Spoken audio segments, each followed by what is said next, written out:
Hey, what is up, Owen? Hey, yeah, There we go. Right off the bat, I'm having microphone issues, man. All right, great. hey, thank you for being on the show. I think it's episode 36, maybe, or 35, somewhere around there. I'm honored. I don't know if that number has any significance to you, but that's the number that you are on the show. Thank Yeah, you so I much mean, for I'm being on here, 36. man. I'm your 36th friend. You get it. There you go. You're You're you're, a you're 36 on the list. How we're talking numbers? How old are you? I mean, that's like I am enough. 28. Yeah, I'm 28. 20. I thought you were like 30 something. Okay, I don't know. Well, I don't know whether to say thank you or how dare you, but You're a wise man, an old soul. oh yeah, Yeah. thanks. Well, hey, again, thank you for being on the show. Really appreciate it, and I'm looking forward to the conversation we're going to have. Before we get started, let the people know a little bit about who you are. Yeah, absolutely. Okay, so hey people, I am Owen Wallace. I'm the youth director at Anchor Bend here in Rosenberg, Texas. That's actually how I met George, so we got connected that way. I've been here for almost 6 months. So started on April 3rd, literally like 3 weeks into the pandemic. It's been a really interesting journey. So almost 6 months here.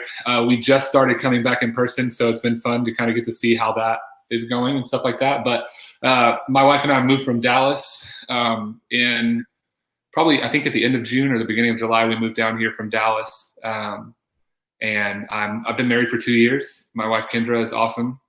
Anything that's good about me is usually because she made it that way. She's great. And we have 2 dogs, no children, but we treat our dogs like kids. So, yeah. What else do I know? I'm 28. I'm 6'7". People like to know that about me. So That's true. So you can't tell that. You can't tell that on the call. If I sound like this, then George is actually taller than me in real life. let me go right there.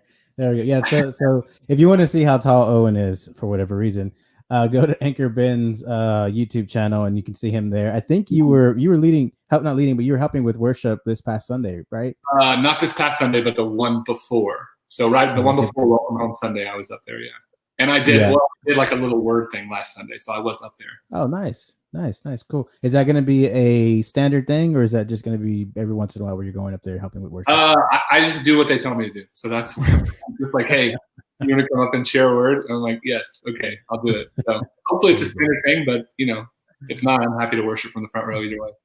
There you go. That's awesome. Yeah. So we met in April. You came down to our area of Texas, and I do remember that when you walked through the door and everybody saw you, you're like, oh wow, you're tall. But you hear that all the time, so it's like, yeah, I'm tall. I've kind of known that my entire life. It's like when people it's like when people see my last name Originalis and they're like, oh yeah, that's original. I'm like, yeah, I haven't heard that before. You get it. Yeah, that's funny. That's really good.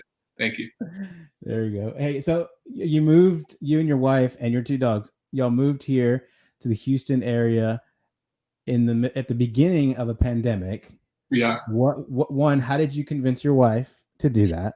And then what was that process like? Yeah. So I didn't convince my wife at all. It was God 100%. We were at Gateway Church in Dallas at the Frisco campus. And one of the pastors who we love and respect and we're really close to actually is connected to Anchor Bend. And so he came up to me probably maybe the first week of the end of March, right? Like it was like the last weekend right before the pandemic caused everybody to have to stay at home and churches kind of went online and stuff like that. And just said, hey, I want to have a conversation with you about, I'm aware of a church. I have a friend who's a pastor down south of Houston, and they're looking for a youth pastor at their church right now. Would you just pray about it? Would you be interested in just thinking about it, praying about it, or whatever? And so in the process, this is actually funny. I don't know, George, I don't even know if you know this, but it's actually funny because in the process, he was telling me about it. He said, yeah, I was on the phone with him, and I said, Jim, I just don't, started talking about blah, blah, blah, or whatever. And I was like, hold on, is this Jim Kyle's? And he said, yeah, actually it is. How did you know that? And I was like, well, almost a year to the date, right before we had this conversation, Pastor Jim actually followed me on Instagram. Huh. And so his Instagram account followed my Instagram account. And I didn't know who he was, but I love to follow pastors on Instagram and stuff like that. And I saw that he was friends with Kentel. And so I followed him back. So we've been following each other on Instagram for a year leading up to this. not even knowing each other, never having met, not knowing anything about each other. That's right. And so I thought it was so cool. And so we prayed about it, just asking God, hey, is this the move? We had some people had kind of spoken over us that there was going to be a transition and that we were going to be moving into a season of something new and a transition of leadership and mantle of authority and stuff like that. But we didn't really know what that meant. And so as we prayed about it, we both really felt like, okay, this is where we feel like God is calling us. So the process actually moved really quick. We interviewed like probably the middle of March. And like I told you, April 3rd was our first day. So like 3 weeks, the process was like 3 weeks and then we were in. So it was interesting that first couple of weeks, like trying to do youth ministry from Dallas, long distance, 4.5 hour away youth ministry, never having met any of the students, never having met anybody, most people from the church. Yeah. And so, so when you talk about convincing my wife, I think the Holy Spirit had to do a lot of convincing. So on my side, I was just kind of praying that the Holy Spirit would just show us that this was exactly what we needed to do, just make it clear to both of us. That's awesome. And so I don't remember what the other question was. What was the process like? Is that what you asked me? Just the process. I mean, moving in a pandemic. Yeah, so we actually really God provided. It's an amazing story. So when we moved down here, we had already been thinking that we wanted to move out of our apartment and get a house. Like we wanted to have a house. We didn't want to rent anymore. We wanted to have something that was ours. We wanted to buy a house. And so when COVID started, the person that we had been talking to with the mortgage company we've been talking to was like, yeah, I mean, things are shifting and the rates are elevating and it's going to be really hard to get you into a house in this season. So we were kind of discouraged. And when we were actually planning to move down here, we had been looking at rent houses, and the ones that we liked, something would always happen at the last minute where they said, oh, they changed their mind, they don't want dogs, or oh, they changed their mind and they decided to sell it instead of rent it, or they changed their mind, did this or whatever. And so little did I know that while I was praying for God to provide the perfect rent house, my wife was praying for God not to provide a rent house at all so we could actually own a house. And so we were praying against each other, and if that tells you about whose prayers are more powerful, if we were prayer ninjas, she would be a black belt and I would be not. So anyways, so we actually, someone told us about the place where we currently live and said, hey, just go check it out. And within 3 days, we had already signed the papers to start the process. And a couple weeks later, we signed the official contract and moved in for less than we would have been paying monthly renting. So it was crazy. It was incredible. So that's so cool. Yeah. It's cool. And then cool, funny, however you want to look at it. The first time the whole team at Anchor Bend meets you in person is the first time you're going to be going live. Yeah. Live right on Sunday, and then you started out as one of the hosts for the live service online, and it was just shortly, like a week or 2 weeks after that you're the host for the Sunday of Hope or something. Yeah. So right, you're there's so much transition in that season earlier at the beginning of this year. You're going into a ministry, full-time ministry. You're moving to another city, and they're in a pandemic. And now you're a co-host for church online, and now you're a host for a big live event where there's hundreds of people. What was that like for you, stepping onto the digital platform and then the stage platform there on Sunday of Hope? Yeah, it was crazy. I mean, like I told you, this process went so fast. I mean, we were 3 weeks. It was 3 weeks. We went through the process, interviewed, had conversations, prayed. We were talking to our overseers and pastors at Gateway, just saying, hey, do you feel like this is where God is leading us? Having conversations with them, having conversations on this, and all at the same time, we officially signed on April the 3rd, and then I think that was like a Friday, and that Friday we drove down here, and I'm hosting an online service with people that I've never met, 2 people that I've never met. And so it's crazy. It was so crazy. And it really moved really fast. And so for us, it was important for Kendra and I, and this is something that someone had told us when we started this whole process, is you have to get a word from God and you have to hold on to it the whole time, because this process is moving so fast that there's no way that you're going to be able to see in the natural, there's no way you're going to be able to see like, oh, this is it, and I felt we were excited. Obviously, you're excited to start a new thing. And then when someone is like, hey, go online, and you're like, oh, that's fun. That sounds cool. I like to do that. And then so I was like, hey, go up on the platform and do this ministry moment during worship in front of all these cars that are honking their horns and their windshield wipers are going back and forth because it's raining. So it was really interesting. And so it was so important for us to have a word from God and hold on to that, a word that we had actually gotten from our campus pastor before we moved down here. And so I think that's what held us through that whole process, right? Because it was new and exciting, but eventually the new and exciting wore off. Eventually the new and exciting was gone, and it was like, okay, here we are. But yeah, still hosting online services today. So yeah, 6 months in, and they haven't kicked me off yet. That is so cool. Sooner or later, you'll have your own show, Owen Wallace. So earlier we were talking about Owen was talking about the windshield wipers and the cars honking. This was in April, I think. It was like in April. So if you don't know what we're talking about, it's go to Anchor Ben's YouTube channel, type in Sunday of Hope, and you will see Owen there and Pastor Jim and the whole Anchor Ben worship team. And it was a great event. It was shortly after COVID hit, and there was the team went live in person, not in person. It was in person gathering, but everyone was in their vehicles. Right. It was just a really cool event. So if you want to just be inspired right now, after the show, go to YouTube. If you're watching it, you're on YouTube already, and then go to Anchor Band, type in Anchor Band and Sunday of Hope, and you'll see that amazing Sunday experience. So just a moment ago, you talked about your campus pastors speaking a word to you and your wife's life. And then y'all, really meditating on that, prayerfully considering what that meant, and then moving forward. Now, you and I have had a conversation about this before, how the word submission and what that was like with that campus pastor and submitting to those who have spiritual authority in your life. That's something that our culture, maybe even our generation, really doesn't understand or lives a life of that. Can you talk a little bit about submission and how it has impacted your life?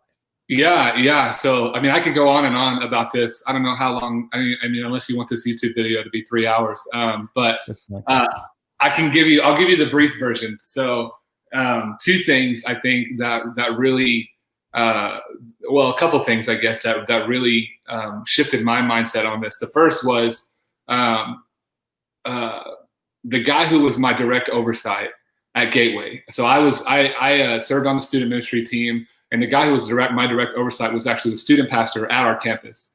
One of the wisest guys that I've ever met, and he's 2 years younger than me. And so it's interesting to see what God had done in his life, but literally gave so much wisdom, spoke so much wisdom. And he actually had a conversation with me where he said, hey, I want you to think about this.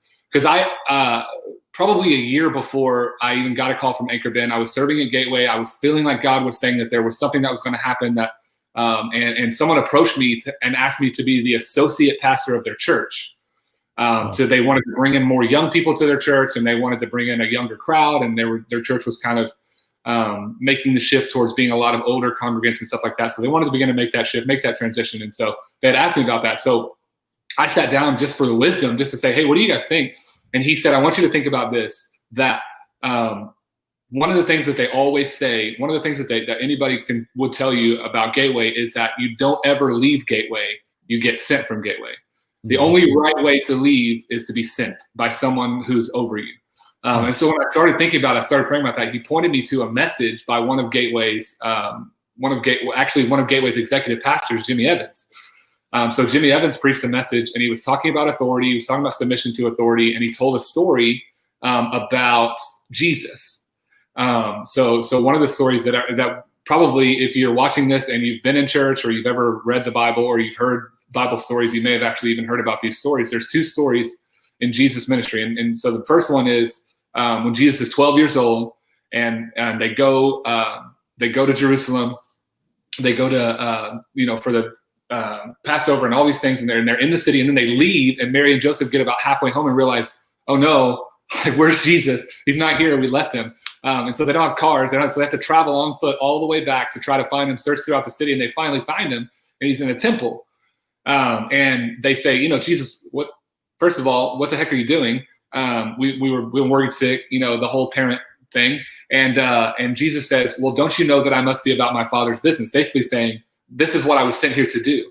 I'm here, I'm learning, and I'm teaching. But what's interesting is what happens after that is Jesus goes home with them. Jesus goes home with his parents. So Jesus says, it's time for me to do my Father's ministry. And his parents say no, and he goes home with his parents.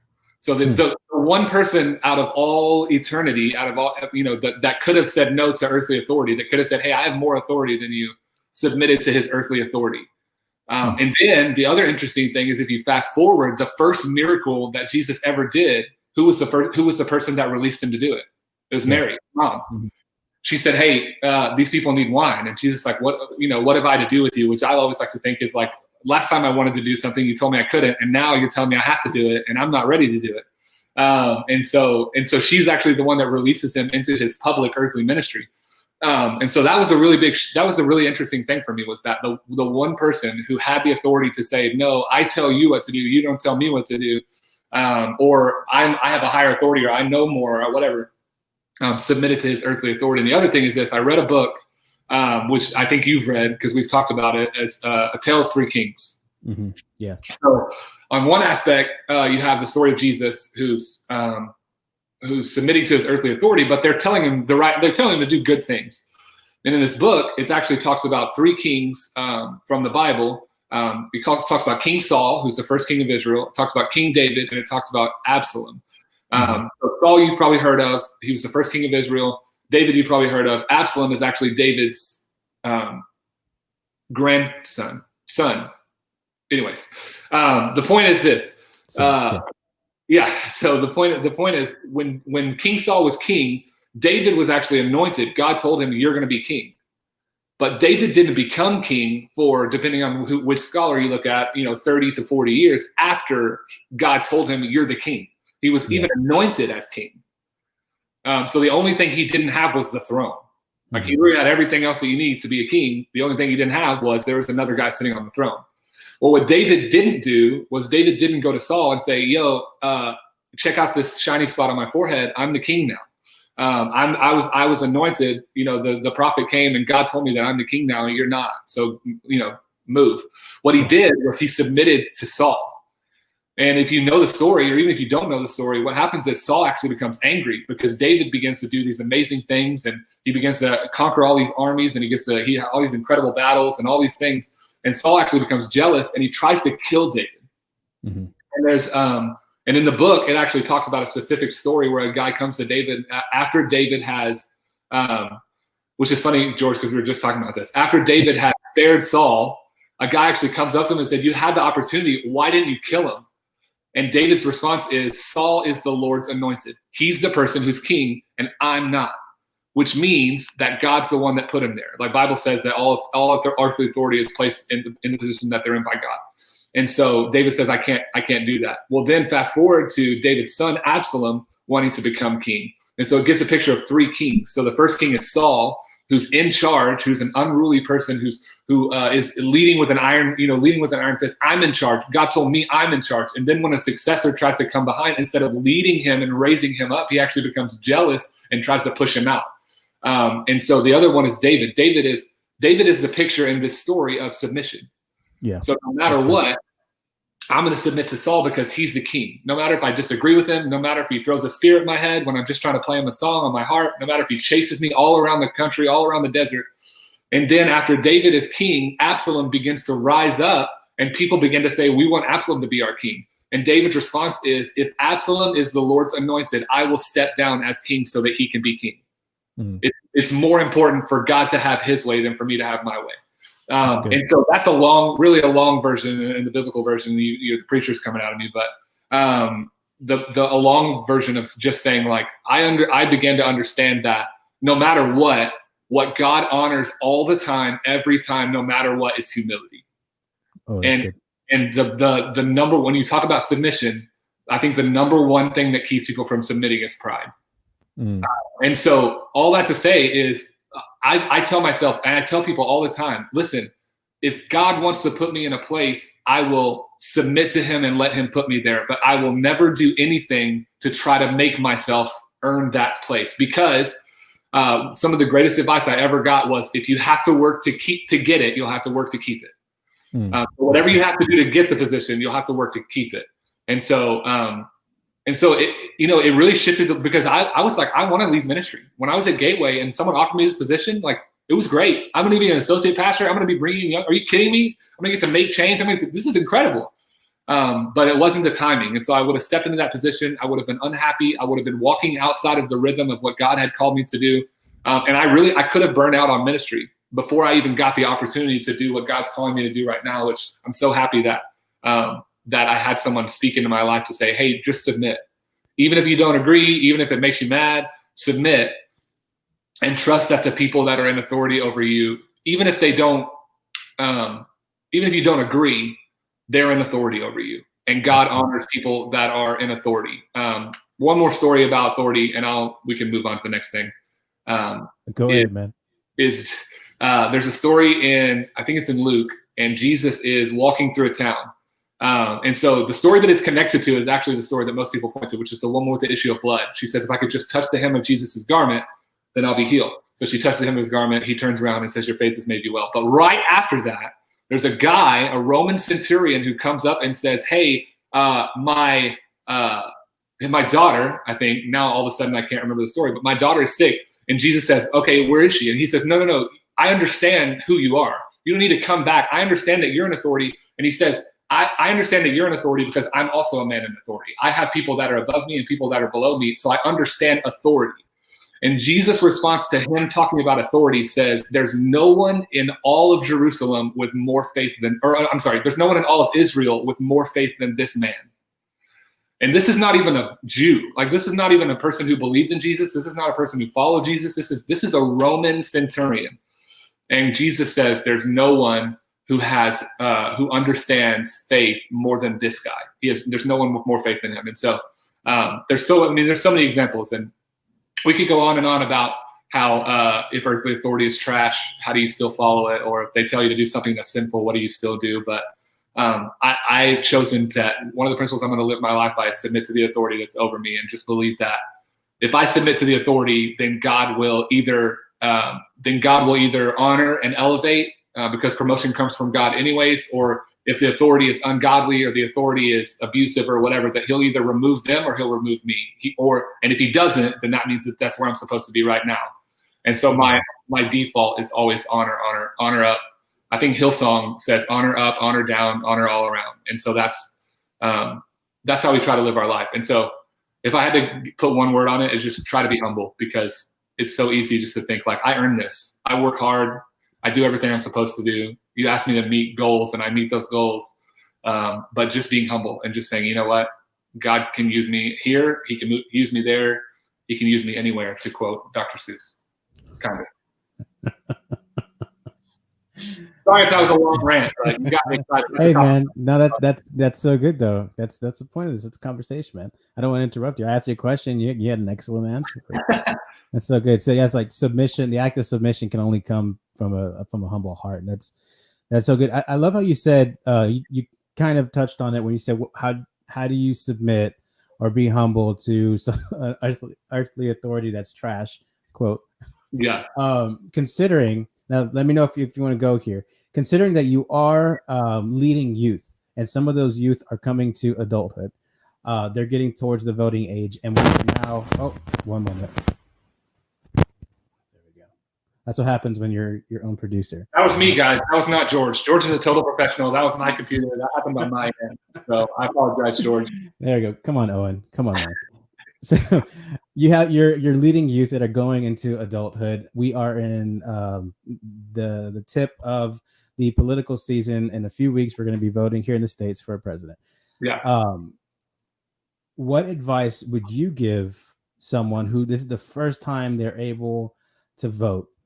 There's so much going on. We've seen, if anyone on social media or just major news networks, they're seeing a lot of young adults and youth who are acting in ways that are not submissive, rebellious, if we can just use that. Right. What advice would you give to someone? This is their first time voting. How would you lean into them in what you just said about submission? Because you and I both know in Scripture it talks about how God establishes all authorities, including those kings earthly authorities as far as government. So what advice would you give them if they're having trouble with the selection of presidential candidates? Yeah. So I think the first thing that I would say, and I think maybe this is already implied if they're deciding to vote, is that if you're old enough to vote and you don't vote, and you don't have a good reason, as in like I'm not a citizen, or like an actual legal reason that you can't vote. If you're old enough to vote and you don't vote, then I don't even understand why you live in America. Because literally, if you look back in history, and I was just having a conversation about this the other day, if you look back in history, literally the reason our country was founded was because people said, this is what you have to do. And other people said, I don't want to do that. I want to have freedom to do things that I feel like God is calling me to do. And so now what has happened is we've shifted into an age where people that are our age and younger really, and I think there's a movement that's coming up, but people that are our age or younger really just apathetic, saying like, oh, I don't need to vote. I don't know anything about it anyways. My vote doesn't matter. My vote doesn't, whatever.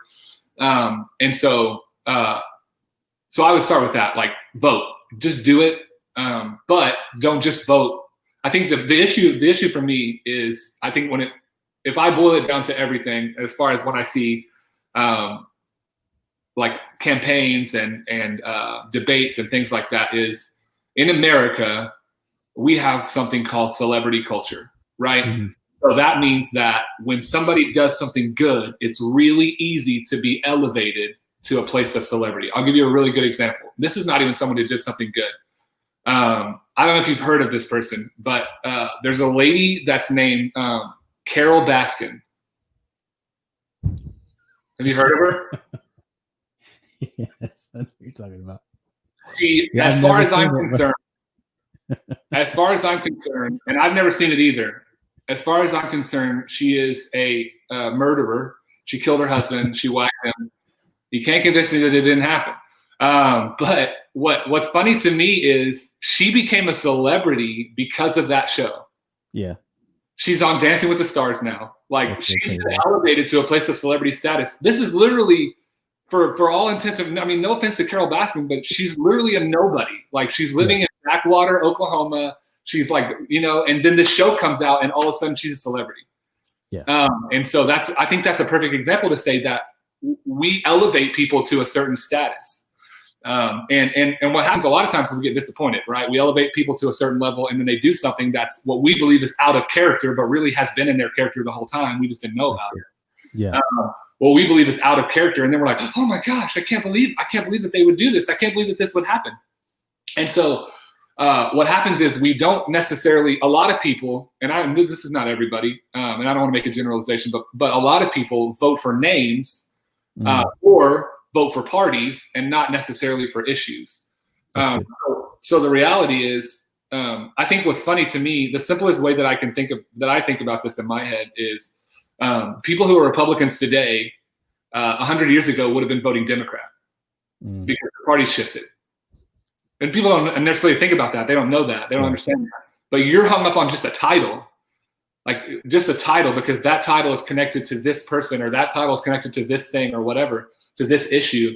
When in reality, and now here's what I would say this too. I think the whole vote your conscience thing, I don't think that's right either, because the Bible's pretty clear about your conscience. It's deceitful and wicked above all things, and no one can know it. So I wouldn't say vote your conscience either, because vote your conscience means vote whatever you feel like. Whoever you feel like is the right person, vote for them. But I will say this, that if you vote, don't vote. Do the research. Like, that's what I would say. I think that if I was to give a teenager advice, if they came up to me in our ministry and said, hey, I'm planning on voting, but I don't really know what to do, I want to make sure that I do the right thing, I would say do your research. What matters? So figure out what your values are, what matters, and look at the future and say, what kind of future do I want? So do I want a future that involves X, Y, Z, or do I want a future that involves A, B, C? And so when you look at the future, and the values that you have should not be based on feelings that you have. So again, going back to, don't vote your conscience. Don't vote on who you feel like is a better person. Because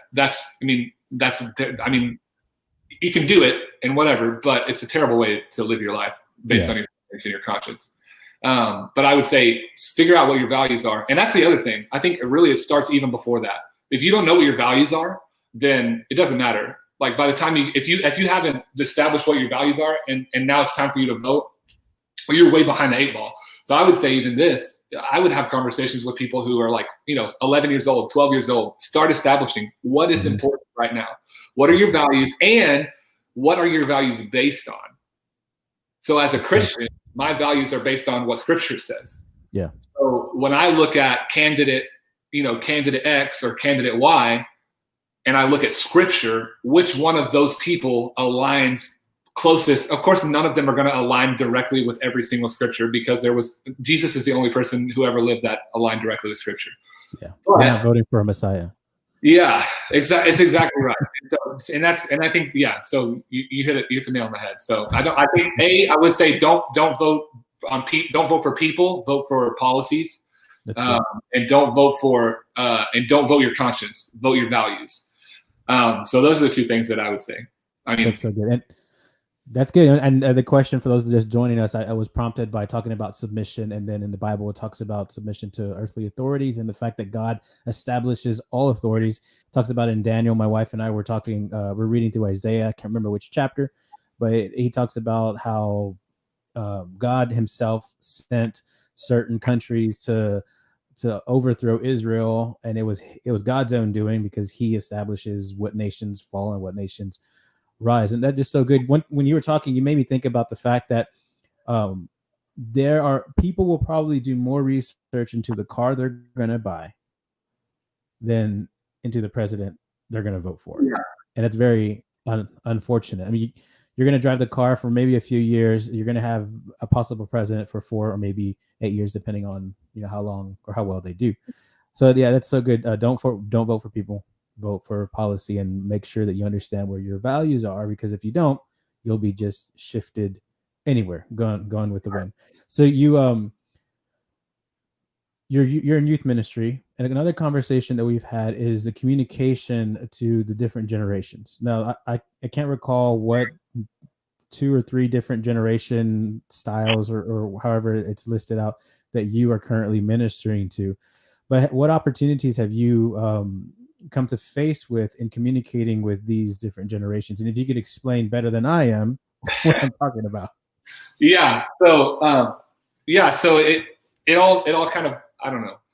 Like you said, in ministry, we communicate to a lot of different generations. So I'm not just communicating only to the people that are in my ministry. I'm not just communicating to the students. I'm also communicating to their parents, and I'm also communicating in some cases to their grandparents, especially if they're seeing me on a weekend or whatever. I'm also communicating to their younger siblings. So when I say communicating, I don't mean I'm getting up on a stage in front of those people, but the way I live my life, the way we direct our ministry, like the things that we do are communicating. People are seeing that. Mm-hmm. And so on one side, I think you have, for lack of a better term, on one side you have boomers, right? Who, I'm trying really hard not to be offensive to anybody. This is difficult. But I'll just say this: Generation Z is different than any other generation that's ever existed. And here's why I think that is. And if you want a good resource to this, you can read Meet Generation Z. It's by a guy, I think his name is James Emery White. He wrote a book. He did a lot of research on Gen Z. It also talks about, if you're really familiar with church statistics, he talks about the nuns a lot. And not nuns as in Catholic, nuns as in people who say, not only do I not believe in God, I don't believe in anything. I don't believe that there's not a God because I don't believe that there is. I don't even think it should be a conversation, whatever. And so in that book, he talks about how Generation Z is the most aware. Generation Z being, I believe Generation Z is 2000 to current, if I'm not mistaken. No, I could be wrong. But Generation Z being like teenagers and a lot of younger, so probably around, anybody who's 18 down to, children or whatever. Yeah. But their number one thing that they value, if you were to ask a Generation Z person, now they may not communicate it exactly this way, but the number one thing that they value is, are you who you say you are? Are you genuine? Mm. And the reason is this: they grew up literally in the world that we're on right now, like YouTube, Instagram, Snapchat. And what's the big thing with Snapchat's number one main feature? What is it? Filters. How do I make myself not look like myself? Instagram, and even going back so far as Facebook. A lot of teenagers don't have Facebook now, but like I didn't have Facebook when I was in high school. I didn't get Facebook until I was in college, and I'm not that old, but so they're growing up in a generation where they've never seen social media not exist. They've never been without social media. And so they're looking at other people's highlight reels. Something that our pastor at Anchor Bend always talks about is a lot of people get frustrated with social media because you're comparing your struggle with other people's highlight reels. People are posting on Instagram saying, well, our family is so amazing. My kids are so great. My kids are amazing, blah, blah, blah. When in reality, you're comparing your life and you're like, wow, my kids suck. My life sucks. My kids just yelled at me. My cat just scratched me on my neck. And like, my life sucks compared to yours. So Generation Z grew up in that. And so that's what they see all the time. And so what they care about the most is, are you real? Are you? And the other thing that they grew up with is scandals all around. By the time they were in middle school, the Me Too movement had just started. And I mean, Me Too took down so many people that were in huge positions, like people that were in the government, people that were in like literally sat in meetings in the White House, like celebrities, people that people would have never said like, oh man, yeah, that person's definitely. And so they grew up seeing that. They grew up watching that. Whereas my generation grew up, and our thing that we pointed back to was 9/11. So there's a lot of patriotism and a lot of people that join the military and things like that. Well, Generation Z, what they're growing up and watching is that people really aren't who you think they are. And so you can point to celebrities, all the news that comes out about celebrities, things that happen, or you can point to the fact that for Generation Z's parents, which would be my generation, millennials and sometimes boomers, the divorce rate is 50%, or in some areas of the country it's even higher. Yeah. And so they're watching that the happy marriage that they thought their parents had all the time, they're watching that fall apart. They're seeing their parents fight. They're seeing people argue. And so everything in the world around them is not perfect. It's not good. Mm-hmm. Mm-hmm. And so their whole thing is, listen, if you're not real, I'm not interested in what you have to say.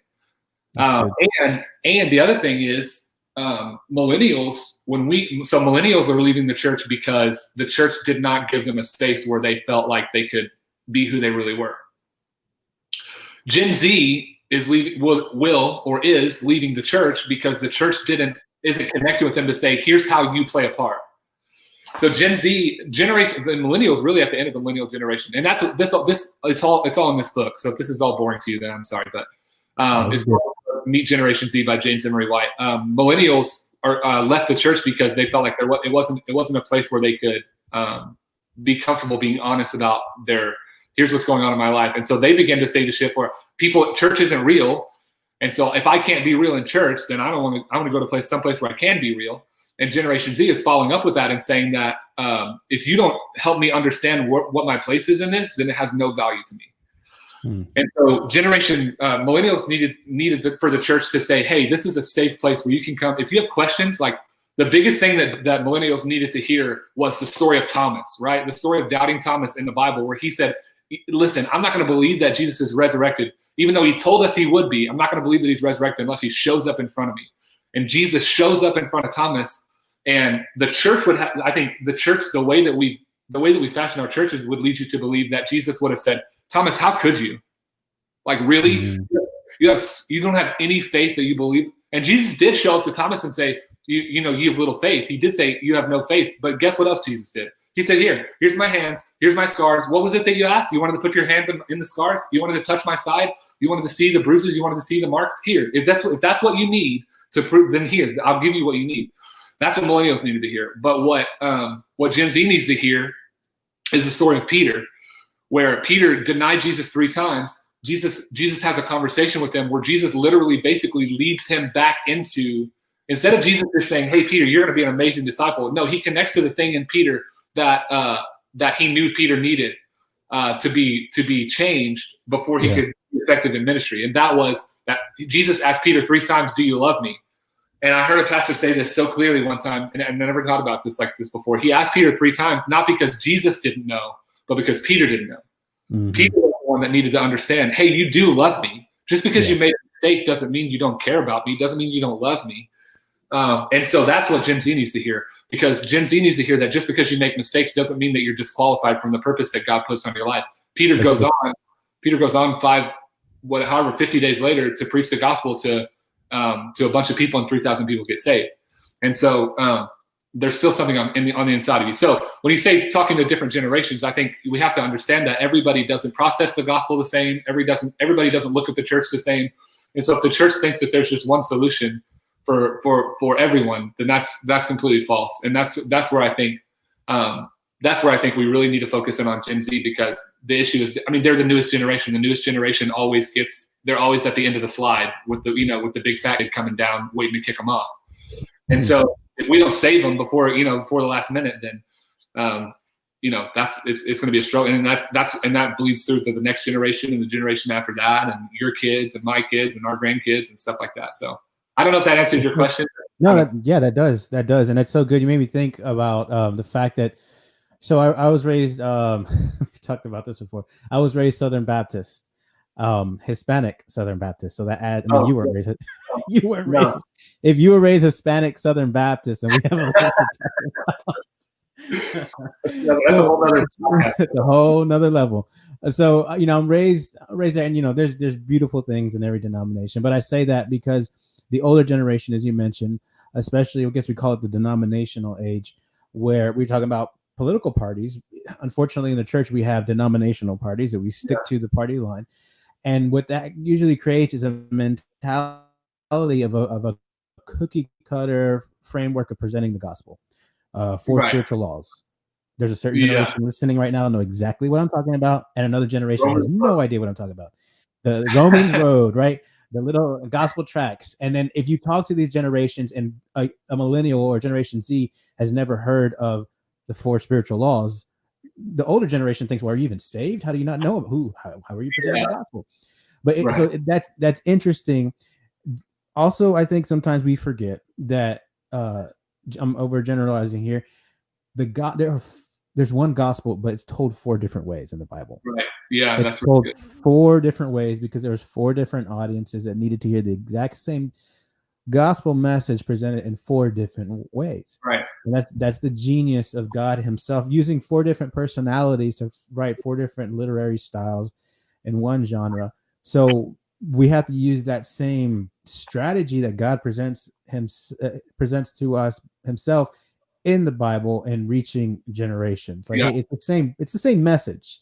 It's the exact same message, but the means by how you communicate this message has to be different. Right. Has to be different. Have you seen the Netflix documentary called The Social Dilemma? No. So my wife keeps telling me that we need to watch it, but we haven't watched it yet. Yeah. I think it's really good. I think a lot of good reviews. So yeah, because a lot of the things you said brought that to my attention. It's fresh on my mind. I just watched it, I think yesterday or the day before yesterday. And it really talks about, pretty much the premise is the horrors of social media. It's an excellent tool for communication, but there's a lot of negative effects to it. And then, as you mentioned, there's a generation that has never experienced life outside of social media. It's just always been there for them. So how do you, as a youth minister, knowing that generation, the generation that you're called to minister, focus on, is in some sense living their life on social media, how do you go about reaching them there, but making sure you're pulling them back to reality, away from the medium that's presenting that's presenting something that's false? How are you strategically going through that? Yeah, absolutely. So I think there's a couple different answers to that question. I would say the first thing is, I think it's so interesting that the enemy would use the very thing that could be this generation's evangelism tool. So the enemy would use the very thing, which is, this generation is the most connected generation of any generation ever. Like, even us, I remember being in high school and we would get on, we would get on like Omegle or like something like that. And you're like chatting with a person you don't know who it is. And you're like, this could be someone across the world. Wow, that's so cool. Like now, that's a normal thing. Like you can go online and play a video game with someone who lives on the other side of the world. It doesn't even speak English, doesn't speak the same language as you, doesn't know who you are. Like, so this is the most connected generation ever. And so it's interesting to me that the enemy would take the one thing and pollute it to become a place where it's all about me. Everything on social media is about me. How many likes can I get? How many comments can I get? How many shares can I get? How many people can I get to look at my story? How many different filters can I put on my face? How can I get people to look at me, when I think that social media actually could have been a tool that God allowed to come forth so that people could get the gospel out to people all around the world. So first of all, I think that's the interesting thing. The other thing is this. I don't think social media is the problem. I think it's the symptom. And we can have this conversation with anything. The problem is not social media. The problem is not politics. The problem is not all these things. It's the symptom of the problem, which is, this problem is sin. There's fallenness, there's brokenness. And so if I would say, like, I'm not necessarily foretelling, like, for when people say, hey, I don't let my kids have social media at all. I don't let my kids get on social media. I don't let my kids see social media. I don't really know where I fall on that, because I don't have kids. And so maybe when I have kids, I'll change my mind. People always say when you have kids, it's different. But my dogs don't have social media. So I don't know what that's but I do think this is it's the same thing with any concept. Anything that you're going to introduce your kids to, if you're not having a conversation with them about it before you introduce them, it's too late. So if I allow my kids to have social media and I've never had a conversation with them about what social media is, it's too late. If whatever it is, if you allow your kids to go to public school, if you allow your kids to get on the internet or whatever, and then we haven't had a conversation about it beforehand, it's not, well, I wouldn't say it's too late, but I will say you're going to be playing behind the curve. It's going to be tough. It's going to be much tougher. I think that there's something that can happen when parents set their kids up, and they can set their kids up for success. And that means that if you're not talking to your kids about social media, they're getting the news from someone else. If you're not talking to your kids about the things that can happen on the internet, whether it's on TikTok or Instagram, or people really aren't on Twitter anymore unless they're arguing politics, or Snapchat or whatever. If you're not talking to your kids about the things that can happen in those realms, and starting an open conversation with them, then it's going to be a struggle. The reality is, you can't expect, like, any human being who's introduced to a new thing, it's new to them, and so it's exciting and it's fresh, and they don't understand it. Any person who's ever been introduced to a new thing ever, you don't understand it immediately right off the bat. Yeah. And so if parents aren't having conversations with their kids before, then I think that's the biggest problem. Is there should be an open conversation. Hey, I just want you to know that if you are scrolling through Instagram and you see something that you feel like, ooh, that's wrong, I shouldn't have seen that, I want you to tell me. Will you tell me? Mm-hmm. I probably not going to get in trouble, but I want to have a conversation with you about it, because I know that there's things that you've never seen. I know there's things you've never experienced. I know there's words, there's things, there's pictures, there's videos, there's all this stuff that you've never seen or experienced before. So can we just have a conversation about it? And so set yourself up to be able to have those conversations with your kids, and build relationships with your kids in that way.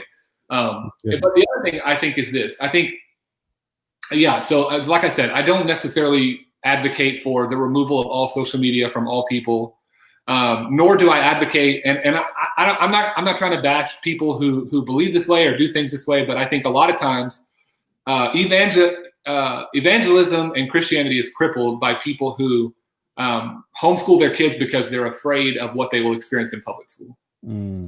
So I don't know. I know some people like this, but I know it's not true of everybody. I know some people homeschool their kids for specific reasons, whatever. If you do, that's fine. I'm not bashing you. But what I will say is, if your reason for homeschooling your kids is because public schools are sinful, then what you've done is taught your children how to protect themselves from the people that God told them to share the gospel with. That's good. So if God's telling us that we're going into every nation to tell the gospel to all people, well, that includes people that disagree with us. That includes people who are going to hate us. That includes people who are going to do things that are sinful. Well, if sinful people do sinful things, what else do you expect them to do?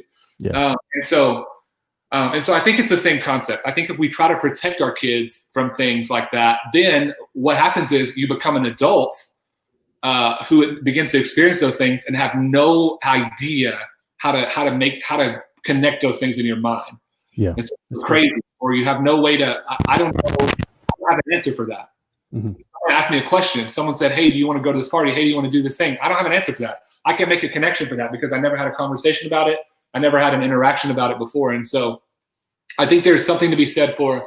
I do think that as parents, we have a responsibility to protect our kids from things that would be harmful to them. I'm not saying, sit down with your son and open up a Playboy magazine and say, "Hey, son, I want to have a talk with you." But what I am saying is that there's a certain level of having a conversation with your kids and setting the foundation to say, "Hey, when something like this happens, I don't want you to be afraid. I don't want you to feel shame. I don't want you to feel like you have to hide it from me. Just tell me about it because I probably experienced it and I can walk you through what you're feeling. I can walk you through the emotions that you're going through right now, and we can come out healthier on the other side." So I don't know if that answers your question as far as social media and stuff like that. I definitely advocate for teenagers using social media to glorify God and not to glorify themselves. But I don't think that's about social media in general. I think that's about your attitude. I think on the list of things that God cares about, I think humility is one of those things. And so anytime that you try to glorify yourself, that's obviously not crucial. So that's good. Well, yeah, that's really good. Can you hear me? Okay. Yes, I can. Okay. Yeah. I adjusted something on my side, so I wasn't sure. Yeah, that's. So my wife and I, we homeschool our kids, and I'm deeply offended by what you just said. As I was saying, I was thinking, I really hope it's offensive, but no, I mean, I get that. And if you're offended by that, then you got to go back and listen to it because it was really good. We shouldn't be protecting ourselves from the people that God has called us to. Unfortunately, I've been at some churches where the church itself is protected from those people. You have to look a certain way before you come in. You have to talk a certain way. You have to be a certain way. But that's who God has. He's called us to be go reach the world, and that's one thing that I've talked to my wife about, understanding that our children aren't going to be exposed to the same thing that she and I were exposed to. And then the main reason we went homeschool is because we realized that our kids were having some difficulty learning in that kind of environment, that they just needed like that one-on-one attention. Yeah. But one thing we've been talking about is, hey, this is gonna sound really weird. How do we expose them more to the world? Because they have to know that it's not everybody in the world is a Christian. Right. Not everyone in the world, prays before they go to sleep and is reading the Bible. Yeah. So that's one conversation, we've had, how do we do this? And like you said, in a wise way to where we're there to guide them through. So it's so good what you said. So we have about 6 or 7 minutes. I should have put more time on this. It's such a great conversation. Two things. Let's see if we can squeeze this in. First, talk a little bit about this Wednesday, what's coming up with student ministry. And then I got one more question for you. Okay, yeah. So I think I know what the other question is, and so I'm gonna try to squeeze it. No, so this Wednesday is not city groups, youth night. Like I said, I'm the youth director at Anchor Bend, and so youth night is our teenage service for our youth, so 6th to 12th grade. And we have a big service. It's a lot of fun. We have food, we have fun games, we have awesome community, and then we have a message. We're actually closing out our series called Be a Bringer. In the month of September, we've been in a series called Be a Bringer, talking about how we were created for more than just living for ourselves. That Jesus' mission actually for the disciples was for them to be fishers of men, for them to be people that brought other people in. And so we'll be finishing that up. Excuse me. It'll be, like I said, it's going to be a lot of fun. I can't wait for the message that I feel like God has put on my heart to share. And so it's really just a place for teenagers to be able to be challenged in their faith and hopefully to move one step closer to stepping into their purpose. So that's so good. That's so good. So parents, if you're out there and you want to be a part of a ministry to come alongside you and help you in discipling your youth, you just heard from Anchor Bend's student minister, Owen. Check it out. Go to anchorbend.com. Go to Anchor Bend on Facebook, Instagram, YouTube. Get connected that way. If you're not in the Rosenberg area, then definitely do some research online and find a good Bible-believing church that you and your family can get connected to. That's right. We're Christians. We just did the Christian thing. I want to shift away for a little bit. And I'm going to use this as a segue. You are not only a youth minister, but you're also a meme master. Yes. And this is a meme that you created, and I would like for you to give us an explanation for this. Yes. Yes, this meme is one of my favorites. We actually, George and I are a part of a Facebook group called Dunder Mifflin Theological Seminary. If you've watched The Office, you understand that reference. If you don't, then you won't. But it's actually, it's a Christian group, but it revolves around The Office. So a couple weeks ago, they did a meme contest with just this picture. So what you see, what the picture that they shared didn't have the caption. So it didn't say David, it didn't say Saul pooping in a cave. It just had the thing, and it said, "Make this into a meme."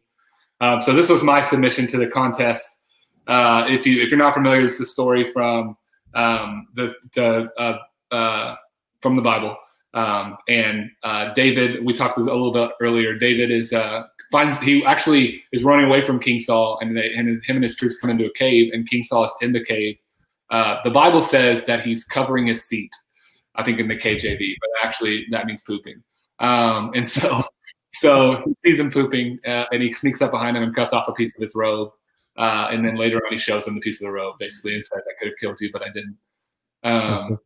But you won that Friday meme. I did. I was very proud of that. Honestly, you can't. My wife was very frustrated because I kept checking my phone so many times. She was like, "I don't understand this at all." But that's so funny. I won. She was very supportive, and so. If you're listening to this, go to YouTube and look at the meme. That's the only place you're going to be able to see it. That's so funny. Like you said, we're part of a Facebook group. It's a whole bunch of I would probably say ministers to some degree that are in this Facebook group that also like to watch The Office, maybe a little bit too much. And we merge The Office with these Bible scenes together. So it's really good. So we have 3 more minutes. What is your favorite show, and why is it The Office? Oh yeah, my favorite show is definitely The Office. Man, it's just it never gets old. So that's the one thing for me. I feel like I can watch it 100 times, and the things that made me laugh the first time still make me laugh. The other thing is, I feel like, even though it's a mockumentary, I feel like it connects with my life. So I can see myself in the characters, and that's the best. That's how you know it's a great TV show or a great movie or whatever, is when you can see yourself in the characters.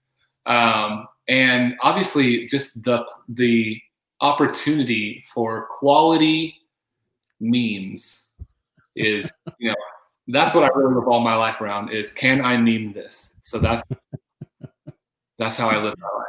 Is if you haven't seen The Office, go watch it. It's a good I wouldn't say it's a good show. it's a good show, but don't look for like wholesome content, I guess. Don't watch. I mean, just watch it. Go watch it and come back. Watch one episode of The Office and then one episode of The Chosen, and then you'll be good. And they even it. There you go. It evens it out. Maybe 2 episodes of Chosen was probably. All right, man. Owen, thank you so much for being on the show. I should have put more time on this, so we could have gone on forever. So maybe next time we'll do the 3 hours. Maybe next time we'll see. Don't give me that kind of time limit, because you learn how much I can talk now. Yeah. So hey, thanks again. I'll call you up and we'll set up another conversation, and it's going to be great, just as this one was. Thank you so much, man. For those of you who haven't subscribed to the channel yet, go subscribe. If you enjoyed this conversation, share it with somebody else. And thank you. And check out the past conversations I had, and join us tomorrow, Tuesday at 9:00, when I talk to my brother, Josh. Thanks, Owen. Thanks for having me.